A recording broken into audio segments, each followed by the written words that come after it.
বহুতো আশাৰে ঘৰখন সজালো, ধুমুহাই ভাঙি থৈ যায়।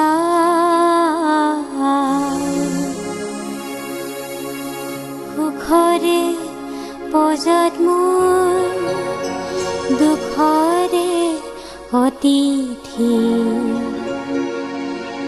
সপোনবোৰ কাঢ়ি লৈ যায়।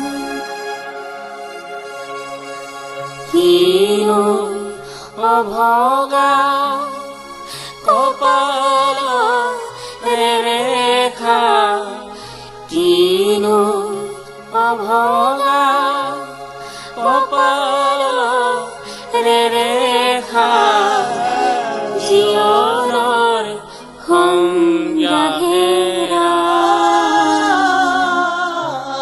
বহুতো আশাৰে ঘৰখন সজালো, ধুমুহাই ভাঙি থৈ